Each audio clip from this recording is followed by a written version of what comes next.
오늘 말씀은 열왕기하 9장 1절에서 13절의 내용을 함께 나누도록 하겠습니다. 신앙생활은 기다림의 연속인 것 같습니다. 하나님의 말씀을 듣고 그 말씀이 이루어지기를 끝까지 인내하며 기다리는 것이 신앙의 내용이고 신앙의 본질이다라고 말할 수도 있으실 겁니다. 이러한 내용들은 우리가 삶을 거듭하면 신앙생활을 거듭하면 할수록 깨닫게 되는 그런 내용일 것입니다.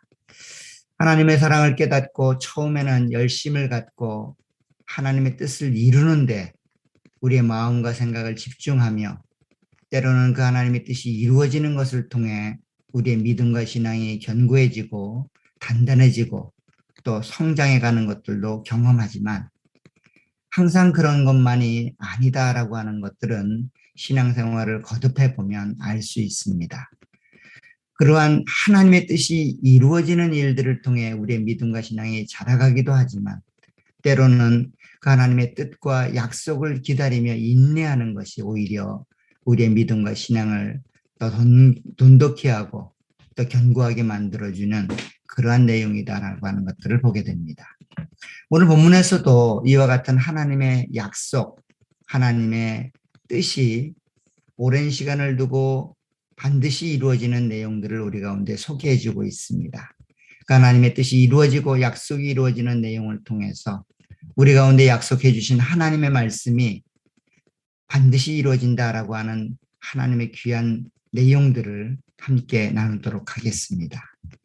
오늘 본문은 조금 전에 읽으셨던 것처럼 북이스라엘에 있었던 또 하나의 역성혁명, 구테타에 대한 내용들을 기록하고 있습니다. 총 9번의 구테타가 일어나게 되는데 그 일어난 구테타 중에 유일하게 하나님이 하나님의 말씀대로 한 왕조를 닫고 새로운 왕조를 일으키는 그러한 내용을 기록하고 있습니다. 굉장히 독특하죠. 다른 많은 구테타들은 본인이 원해서 혹은 환경이 원해서 그러한 일들이 일어나지만 오늘 본문에 등장했던 이 예후가 이스라엘의 왕이 되는 것은 하나님의 계획과 하나님의 뜻 가운데 이루어졌던 일이다라고 하는 것이 메인 포인트입니다.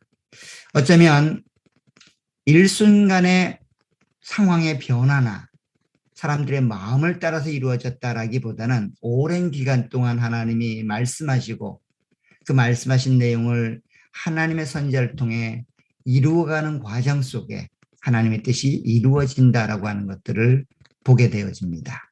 오늘 본문의 배경은 사실 길르앗 라못이라는 한 전쟁터에서 일어난 일입니다. 사실 길르앗 라못이라고 하는 내용을 보면 오늘 본문의 내용이 어떤 상황에서 이루어지는지를 알 수 있습니다.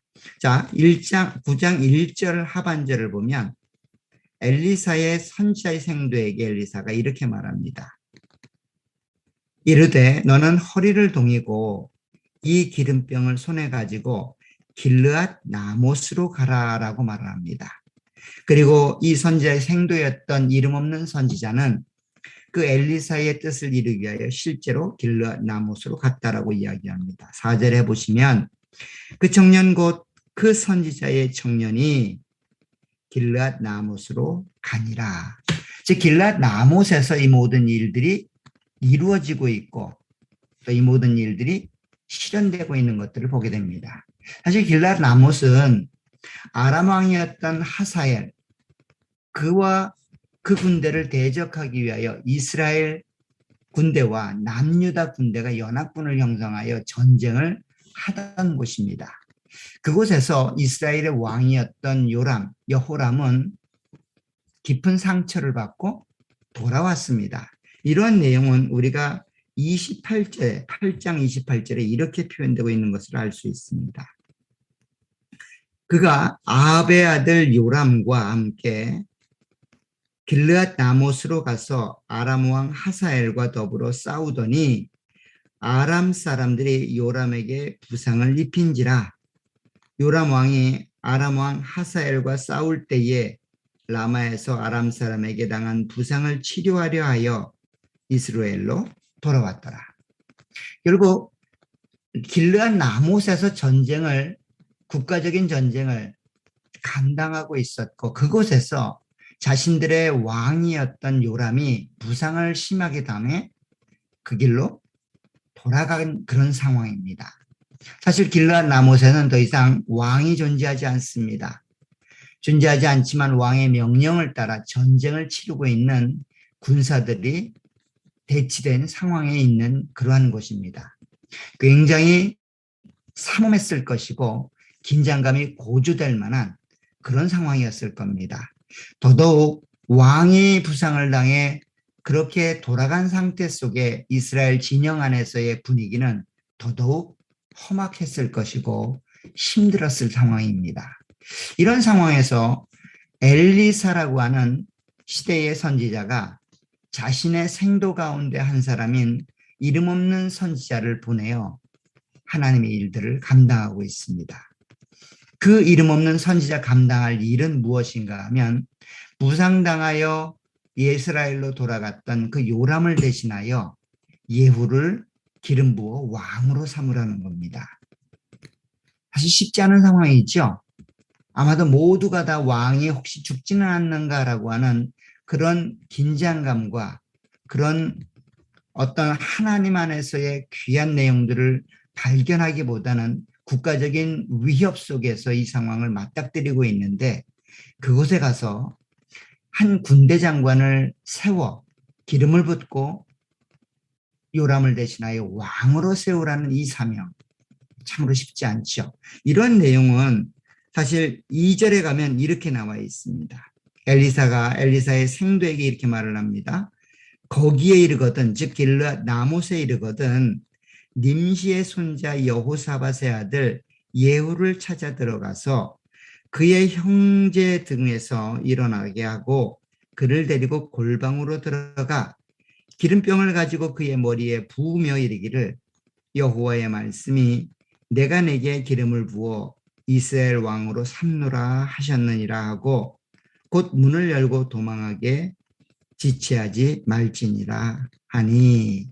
즉 엘리사는 예후를 기름 부어 이스라엘의 왕으로 세우라고 명령하면서 그때 상황을 예측이나 한 듯 곧바로 도망치라고 이야기를 합니다.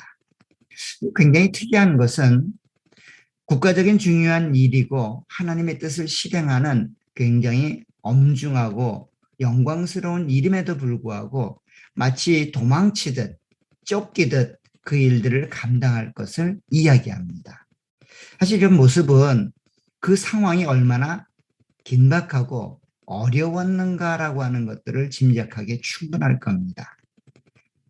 국가적인 전쟁을 치르고 있는데 쿠데타를 알리는 소식을 전한다는 것은 사실 그런 마음을 먹지 않고 그냥 전쟁에 임하고 있는 자들에게 그런 소식이 전해진다면 전쟁을 완전히 망치게 하는, 사기를 떨어뜨리는, 어쩌면 국가에 대항해서 쿠데타를 일으키라고 요구하는 그런 요구를 받아들일 수 없는 그런 상황이었을 겁니다.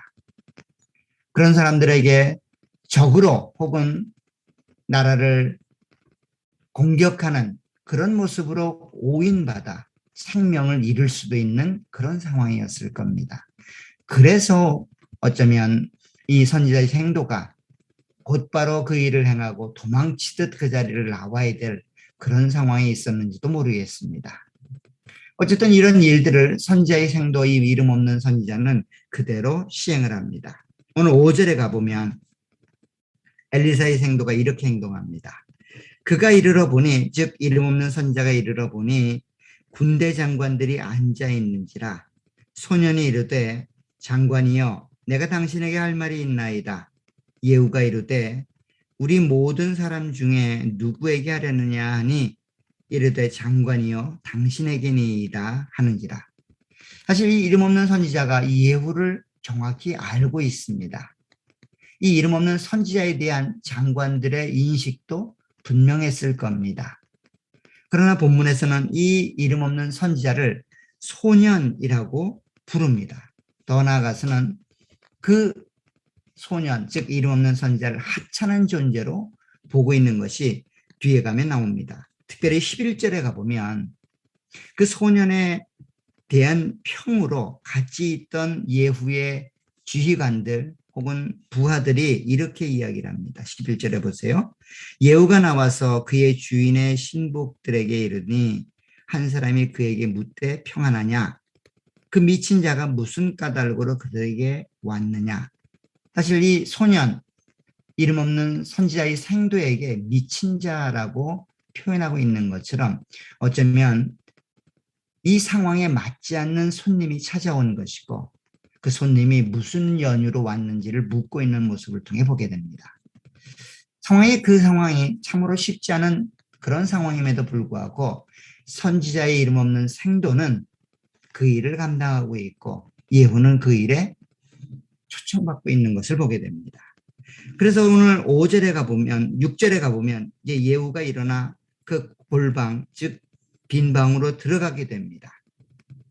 6절에 보세요. 예후가 일어나 집으로 들어가니 청년이 그의 머리에 기름을 부으며 그에게 이르되 이스라엘 하나님 여호와의 말씀이 내가 내게 기름을 부어 여호와의 백성 곧 이스라엘의 왕으로 삼노니 너는 내 주 아합의 집을 치라.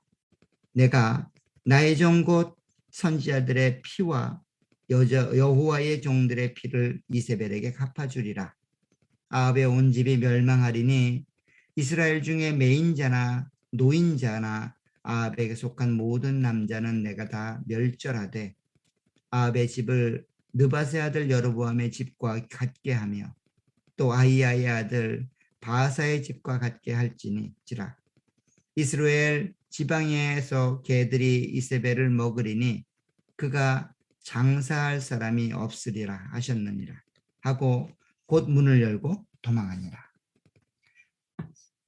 엘리사는 자기의 제자 중 한 사람에게 이 엄청나고 엄중한 일을 명령하며 시행할 것을 요구했고 그 시행이 그 일이 맞춰지게 되면 반드시 도망치듯 그 자리를 나올 것을 요구했습니다. 이러한 일들은 선지자가 예후를 기름 부어 왕으로 임명하고 난 후에 도망치듯 그 자리를 도망치듯 나오는 모습을 통해 실현되는 것들을 보게 됩니다. 굉장히 특이한 내용이죠. 좀 전에 말씀드렸던 것처럼 그것이 그 시대적인 상황, 이 일이 이루어지는 그 현실적인 상황을 우리에게 대변해 주기에 충분할 것입니다. 그런데 오늘 본문에서 선지자의 말처럼 예후를 기름 부어 왕으로 삼고 그리고 도망치듯 그 자리를 나오라고 요구했던 그 요구가 오늘 이름 없는 선지자를 통해 실현되고 있는데 이 일이 본문에 보면 그냥 단순한 한 명의 왕을 세우는 것에서 시작되고 마무리되는 일이 아니라 그 세운 예후를 통하여 하나님이 무엇을 말하려고 하는지까지 선지자의 생도가 알려주고 있다는 겁니다. 그 예후의 사명은 단순히 이스라엘의 왕으로 세움받는 것, 거기서 머무르는 것이 아니라 그를 통하여 하나님이 아합의 집을 심판하겠다라고 하는 또 다른 목적, 궁극적인 목적이 있음을 알려주고 있다는 겁니다. 그것이 7절로 10절에 나와 있는 내용인데 사실 이 내용은 선지자였던 엘리사가 이 위대한 사명을 맡기면서 했던 이야기는 아닙니다. 그럼에도 불구하고 이 이름 없는 선지자의 생도는 그 예후에게 그가 감당해야 될 일들을 설명하고 있습니다. 그럼 이 내용들은 어디서 온 것일까요? 선지자의 생도였던 이 이름 없는 선지자가 스스로 만들어낸 것일까요? 스스로 예후에게가 기름 부어 자기의 선생이었던 엘리사의 요구를 시행할 때 그 마음 안에 새롭게 들어왔던 새로운 내용을 새롭게 전달하는 것일까요? 그렇지 않습니다. 이 내용은 이미 엘리사의 스승이었던 엘리야에게 하나님이 이루고자 했던 세 가지 사명들을 말씀하시며 그들을 통해 목적했던 내용들의 또 다른 실현입니다. 우리 열왕기상 19장으로 한번 가보세요. 열왕기상 19장에 가보시면 15절로 18절에 하나님께서 엘리야에게 약속하시고 또 요구하셨던 사명, 하나님의 약속들이 기록되어 있는 것들을 보게 됩니다. 자, 15절부터 보겠습니다. 열왕기상 19장 15절입니다. 여호와께서 그에게 이르시되 너는 내 길을 돌이켜 광야를 통하여 다메섹에 가서 이르거든 하사엘에게 기름을 부어 아람 왕이 되게 하고 너는 또 님시의 아들 예후에게 기름을 부어 이스라엘의 왕이 되게 하고 또 아벨무홀라 사밧의 아들 엘리사에게 기름을 부어 너를 대신하여 선지자가 되게 하라. 하사엘의 칼을 피하는 자를 예후가 죽일 것이요 예후의 칼을 피하는 자를 엘리사가 죽이리라. 그러나 내가 이스라엘 가운데에 7,000명을 남기리니 다 바알에게 무릎을 꿇지 아니하고 다 바알에게 입맞추지 아니한 자니라. 자, 엘리야에게 주어졌던 약속은 크게 세 가지입니다.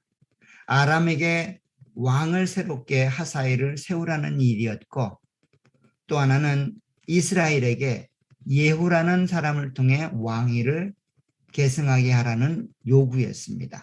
그리고 마지막 세 번째는 엘리야를 대신하여 엘리사가 엘리야의 일들을 대신하여 감당하게 하라는 요구였습니다. 이렇게 아람 왕을 세우고 이스라엘 왕을 세우고 또 이스라엘의 새로운 선지자 엘리사를 세우는 일들이 엘리야에게 주어졌던 사명이었는데 그 일은 단순히 새로운 왕을 세우거나 새로운 선지자를 발탁하여 내 일을 대신하라라고 하는 요구에서 멈추는 것이 아니라 그것을 통하여 패역한 이스라엘, 하나님을 저버리고 우상을 따라갔던 이스라엘 국가를 심판하는 일이었다는 겁니다. 그래서 오늘 17절에 보면 아람 왕이었던 하사엘의 칼을 피하는 자를 이스라엘의 왕으로 세움받는 예후가 죽일 것이다라고 이야기합니다. 그리고 예후의 칼을 피한 자를 엘리사가 죽이는 일들을 감당하게 될 것이다라고 이야기를 합니다. 이 일들 가운데 제일 먼저 엘리야는 엘리사를 통하여 자기를 대신하여 이스라엘의 선지자를 세웠고 두 번째는 아람 왕 하사엘 그를 세우는 일들을 엘리사를 통해 감당하게 했던 것들을 우리는 지난 시간에 살펴보았습니다. 그리고 나서 오늘 본문에서는 마지막 세 가지 사명 중 마지막 사명이었던 예후에게 기름을 부어 이스라엘의 왕으로 삼으라는 겁니다. 이렇게 예후에게 기름을 부어 왕으로 삼는 이유는 아합을 대신하여 새로운 왕을 세우는 일에서 멈추는 것이 아니라 그 세워진 예후를 통하여 하나님을 저버리고 하나님을 배역했던 이스라엘을 심판하는 일들을 감당하게 하는 것입니다. 그 내용을 오늘 이름 없는 선지자의 생도였던 이 소년, 이 청년이 예후에게 전달해주고 있는 겁니다. 그래서 오늘 7절에 보면 이렇게 된 겁니다. 너는 즉 예후에게 이 선지자의 생도가 말합니다. 내 주 아합의 집을 치라. 내가 주인으로 섬기는 이 아합 왕을 치라는 겁니다. 사실 아합 왕은 아니었죠. 아합의 아들이었던 여호람이 왕위를 계승하여 12년째 왕위를 다스리고 있으니까 그 왕을 치라는 이야기와 같습니다. 사실 이런 내용들을 보면 이미 오래전에 주어진 약속이 오늘 본문을 통해 실현되는 것들을 보게 됩니다. 적어도 엘리야에게 이 약속이 주어지고 사명이 주어졌던 시점을 기점으로 한다면 적어도 13년은 지났습니다. 15년에서 20년 가까운 시간이 흐른 겁니다. 그 기간 동안 하나님은 이 약속을 이루기 위하여 일해 오시고 있었습니다. 사실 엘리야도 그렇고 엘리사도 그렇고 엘리야와 엘리사를 따랐던 믿음의 7,000명의 용사들도 다 그랬을 겁니다. 언제쯤인가? 언제쯤 이 약속들이 실현될 것인가? 다시 말하면 하나님을 거역한 채 하나님의 백성을 호도하며 범죄하고 우상을 섬기는 길로 그렇게 가게끔 이스라엘 백성들을 인도했던 이 아합의 왕조는 언제쯤 하나님의 심판을 받아 문을 닫게 될 것인가? 라고 하는 것이 초미의 관심사였을 겁니다. 하루 이틀 기다리는 것이 아니라 10년, 15년, 거의 20년 가까운 시간을 그 약속 하나 믿고 기다려왔던 이 7천 명의 용사들에게는 참으로 고난의 시간이었고 인내의 시간이었을 겁니다. 이 고난의 시간, 인내의 시간은 아합이라고 하는 그 시대의 우상 숭배에 패역한 왕의 통치 아래서 신앙 때문에 고난을 받는다라고 볼 수도 있겠지만, 또 한편으로는 도대체 하나님의 약속이 언제쯤 이루어질 것인가? 이 약속은 정말 이루어지는 것인가? 아니면 끝까지 하나님의 약속을 믿고 기다리기보다는 내가 그 하나님의 뜻을 이루려고 그렇게 일어나야 되는 것인가? 라고 하는 마음의 갈등과 번민이 어쩌면 더 큰 고난이고 더 큰 시련이었을 겁니다. 오늘 드디어 그 일이 일어나고 있는 것입니다. 마지막 요람의 생명을 앗아갈 새로운 하나님의 사람으로 예후가 발탁되고 기름 부음을 받는 일들이 이루어지고 있는 이야기를 통해서 그것이 오래된 약속이었고 이루어지지 않을 것 같은 상황이었지만 하나님은 그렇게 일해 오셨고 지금 그 일을 완성하신다라고 하는 것들을 우리가 확인하게 된다는 겁니다. 그런데 특이한 것은 이 일이 엘리사를 통해 이루어지지 않고 엘리사의 제자 중 한 명인 이름 없는 선지자의 생도를 통해 이루어지고 있다는 겁니다. 여러 가지 학자들의 의견들이 있습니다. 시간이 오래 흘렀기 때문에 엘리사가 더 이상 이러한 일들을 감당할 만한 나이가 못 된다는 겁니다. 죽을 나이가 되어서 그렇게 민첩하게 이 어려운 상황, 어려운 일들을 수행하기에는 적합하지 않아서 밀접하고 날렵했던 자기의 제자 중 한 명을 택해서 그 일들을 했다라고 그 엘리사의 나이와 어찌 보면 자기의 생이 다해가고 있음을 반증하는 모습이었다라고 보기도 합니다. 또 하나는 나이와는 무관하게 이 일이 그만큼 중차대했다는 겁니다. 그 길르앗 나못의 전쟁터에 구테타를 일으키는 일들을 이해하기 위하여 그렇게 나가는 모습은 목숨을 걸지 않고는 쉽게 이루어지지 않는 일이기 때문에 그렇게 목숨의 위협을 느껴 그 일들을 감당했다라고 그렇게 말하는 경우도 있습니다. 근데 제가 보기에는 전자인 것 같아요. 하나님의 약속의 오랜 기간을 통해서 그렇게 진행되어 오는 과정 속에 오늘 또 다른 한 사람, 어찌 보면 선지자의 대수로는 세 번째 대가 되는 거죠. 엘리야가 받았던 내용이 엘리사를 통해 이루어지고 또 엘리사의 가르침을 받았던 또 다른 제자 중 한 명이 오늘 그 엘리야에게 주어진 사명이 완성되는 일들을 보게 되는 것은 이것이 하나님의 약속과 하나님의 뜻이 시대를 거듭하며 이루어지는 그런 일이다라고 하는 것들을 우리 가운데 소개해주고 이야기해주고 있다는 겁니다. 사실 우리는 우리에게 주어진 사명이 우리 때에 이루어지기를 소망합니다. 우리 때에 이루어지지 않으면 마치 하나님의 약속이나 뜻이 저버리진 것처럼 의미 없는 것처럼 그렇게 취급하는 경우가 굉장히 많습니다. 그러나 하나님은 하나님의 사람들을 통하여 하나님의 뜻을 이루어 가십니다.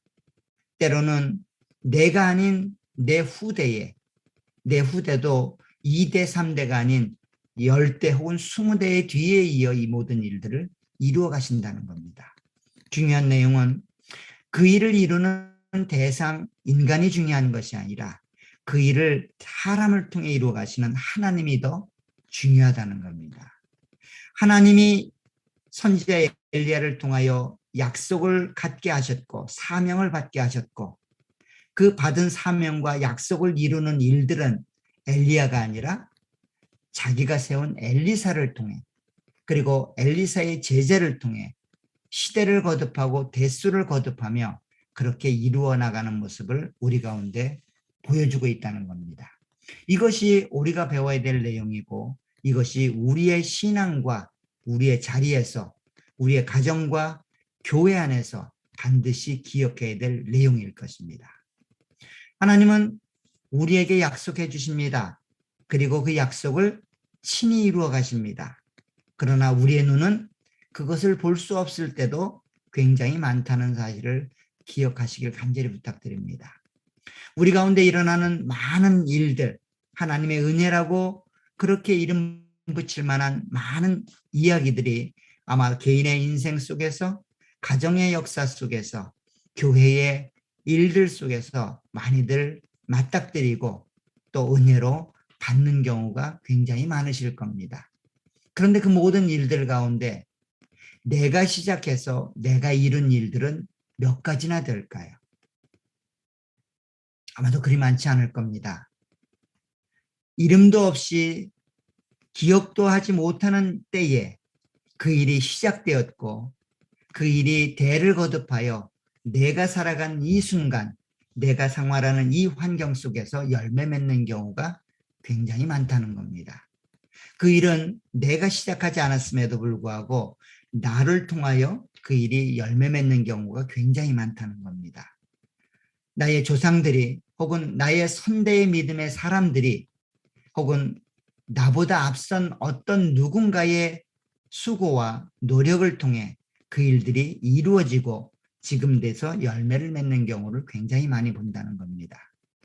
그래서 그 이전에 있었던 믿음의 선배들이나 믿음의 선조들에 관한 이야기들을 기억하고 간직하는 것은 굉장히 중요한 내용입니다. 그럼에도 불구하고 우리가 경계해야 될 내용들은 그 일을 시작하셨던 그 믿음의 선조나 믿음의 선배들이 중요한 것이냐, 그분들이 중요하다기보다는 그분들에게 역사하셨던 하나님이 더 중요하다는 겁니다.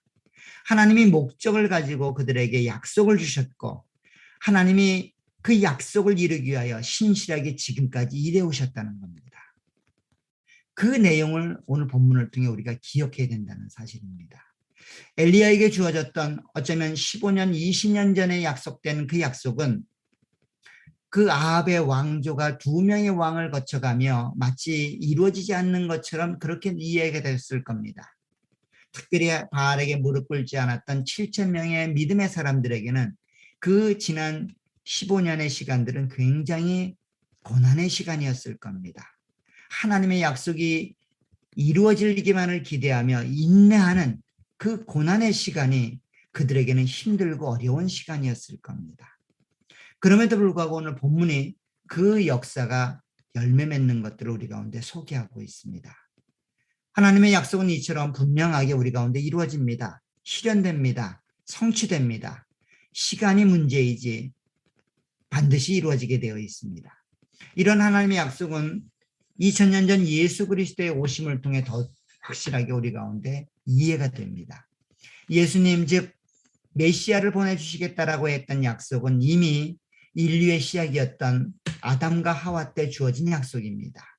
그 약속이 굉장히 긴 역사를 통해 신실하게 일해오신 하나님 때문에 2000년 전에 이 땅에 성육신하신 하나님의 아들 예수 그리스도를 통해 완성되는 것들을 보게 되고 그분이 오셔서 십자가에 달려 죽으신 역사를 통해 그 하나님의 약속이었던 사단의 머리를 깨고 승리하시는 메시아를 보내주신 일들을 알게 됩니다. 그리고 나서 마지막 약속을 주시고 주님은 하나님 우편에 앉아 계십니다. 그 마지막 약속은 무엇일까요? 다시 오시겠다는 겁니다. 다시 오시는 그분이 지금 우리 가운데 약속으로 주어지고 있고 이 일을 이루기 위하여 하나님은 지금도 일하고 계십니다. 하나님 보좌 우편에서 다시 오시마 약속했던 그 주님은 우리에게 인내하며 그 주님을 기다리라고 말씀하고 계십니다. 그 약속은 반드시 이루어질 겁니다. 2000년의 시간이 흘렀다고 하여 그 약속이 폐기되거나 그 약속이 더 이상 유효하지 않다라고 생각하지 마시길 바랍니다. 그분은 반드시 오십니다. 반드시 그분은 오셔서 우리를 위하여 시작하신 구원을 완성하실 겁니다. 우리를 위하여 시작하신 그 구원을 완성하실 그날을 우리는 지금까지 일해오신 신실하신 하나님을 통해 알 수 있습니다. 하나님은 한 번도 쉬지 않고 하나님의 구원의 역사를 위하여 일하고 계십니다. 그것이 오늘 우리의 모습이고 현재의 우리의 모습입니다. 앞으로는 그분이 다시 오셔서 우리에게 허락한 이 구원을 완성해 가실 겁니다. 그러니 인내하시길 부탁드립니다. 인내하시되 그 하나님이 다시 오실 것을 기대하고 소망하며 우리에게 맡겨진 일들을 감당해가는 저와 여러분들이 되시길 간절히 부탁드립니다. 하나님은 절대로 포기하지 않습니다. 실패하지 않습니다. 그러니 우리에게도 인내하고 포기하지 않는 굳건한 믿음을 갖기를 간절히 소망합니다. 하나님의 역사는 오늘도 진행되고 있고 그 진행되는 역사는 반드시 우리 가운데 열매로 나타나게 될 것입니다. 오늘 하루 더 그렇게 하나님께 가까이 가며 하나님의 약속을 기대하고 소망하는 마음으로 그렇게 믿음으로 민내하고 믿음으로 감당해 가시는 저와 여러분들이 되시길 간절히 부탁드립니다. 어쩌면 이 말씀이 가장 절망스럽고 힘든 상황을 살고 있는 우리들에게 가장 유일한 소망이고 소망된 위로의 말씀이 되실 겁니다. 끝까지 그 하나님의 말씀이 이루어진다는 약속을 굳게 잡고 우리에게 주신 이 믿음의 길들을 감당해 가시는 저와 여러분들이 되시길 간절히 축원합니다. 기도하도록 하겠습니다. 하나님 아버지 은혜와 복을 감사합니다. 긴 시간 동안 하나님이 약속하신 일들을 여러 사람들과 환경과 조건을 통해 이루어 가시는 하나님을 우리 가운데 소개해 주시니 감사합니다. 우리에게 구원을 이루기 위하여 십자가에 예수 그리스도를 다셨고 부활케 하셔서 하나님 보좌 우편에 앉히시며 다시 오마 약속해 주시는 그 약속을 주시니 감사합니다. 너무도 오래되어 그분이 오신다는 생각을 우리가 잊어버리고 있지는 않는지 우리 자신들을 다시 한번 돌아보게 도와주옵소서. 그리하여 그분이 다시 오신다고 하신 이 약속이 지금도 유효하고 지금도 이루어지고 있고 반드시 이루어진다는 확신을 우리 가운데 허락해 주셔서 현실의 고난과 현실의 어려움들을 믿음으로 인내하며 믿음으로 감당하는 우리 모든 성도님들이 될 수 있도록 은혜와 복으로 함께해 주옵소서. 이 오래된 약속이 우리에게 힘의 내용이 되고 하나님 앞에 믿음을 지켜나가는 믿음의 내용이 될 수 있도록 도와주옵소서. 급변하는 현실 속에 당장 이루어지는 일들 가운데 우리의 마음이 뺏기지 않도록 은혜와 복을 허락해 주시길 원합니다. 때로는 너무도 힘들고 어려운 상황에 있는 자들에게는 그 하나님의 말씀이 소망이 되고 그분이 속히 오시기를 기다리는 인내하는 마음을 더 주셔서 끝까지 그 믿음을 지켜나가는 귀한 성도님들이 될 수 있도록 은혜와 복으로 함께해 주시길 원합니다. 우리의 자녀들과 우리의 다음 세대가 우리에게 허락하셨던 이 믿음의 계대를 함께 이어나가는 공동체가 되기를 소원합니다. 믿음의 가정이 되기를 소원합니다. 하나님 도와주옵소서. 강권하여 그들에게 신앙과 믿음이 전수되고 전달되며 우리가 그렇게 인내하고 신앙을 지켜나가는 것처럼 인내하고 신앙을 지켜나가는 믿음의 사람들이 될 수 있도록 성령 하나님이 도우시고 은혜 가운데 역사해 주옵소서. 우리들을 활용하고 사용하셔서 그 일들을 계대를 통하여 이어나가는 하나님의 사람들이 될 수 있도록 은혜를 베풀어 주옵소서. 우리의 가정들과 교회가 그러한 모습으로 세움받을 수 있도록 역사해 주옵소서. 예수님의 이름으로 기도하옵나이다.